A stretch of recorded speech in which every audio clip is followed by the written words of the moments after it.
But we're going to keep this conversation going. We've got T.W. Shannon. He's the former Speaker at the Oklahoma House of Representatives. He's also a Newsmax contributor. We've got John Elliott. He is a Republican strategist and a Trump 2016 campaign senior advisor. And Melanie Collette back with us in studio as well. Welcome, everybody. This is a historic moment. I want to get to John first. What's your reaction to what's playing out here? We're not getting all of the hostages. We're getting 13 of them right now.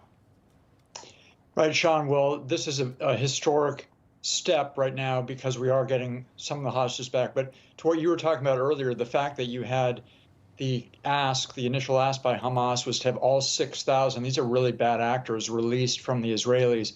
Number one, it just shows how crazy they are. But number two, it just shows that we're actually, as happy as we are about the hostages coming back, every time that we give them rewards for having hostages, in other words, like a pause such as it is right now, what that does is that down the line plays out where it shows the value of them taking more hostages in the future. So it's a really difficult situation. Israel's right to get as many of the hostages out, but they need to remain laser focused on destroying Hamas after this small pause to let as many of the hostages out as we can. Well, Melanie, I'm reading reports right now on the BBC. It says that 39 Palestinians are set to be released today. We just watched some of them get on a bus a few moments ago on our screen. These people were in prison in Israel for terrorist crimes or terrorist-related crimes, stabbings, assaults.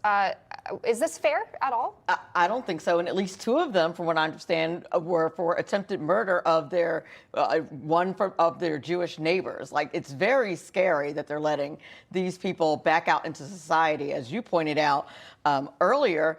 You think they're not going to be more angry and do more crimes? I would imagine that that's exactly what they're going to do. So it's frightening, and it doesn't seem like a fair exchange at all.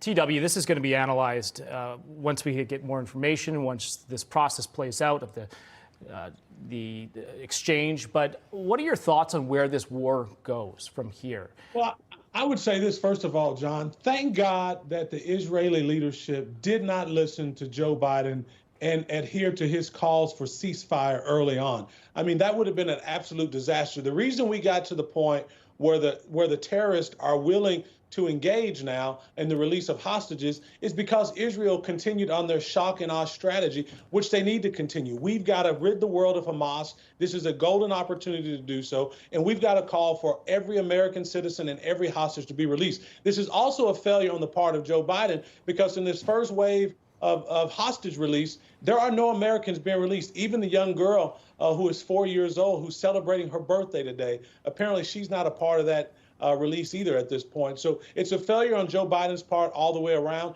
America needs to stand with Israel. We need to stand strong. We need to stand in solidarity in support of Israel and their effort to rid the world of this terrorist organization, Hamas. And shame on any liberal who's on TikTok or any other social media platform praising Hamas and standing with Hamas, and shame on members of Congress who are doing it too. This is the time for action, not just words. All right, T.W. Shannon, John Elliott, Melanie Collette, thank you so much for coming on for our panel, for talking with us today.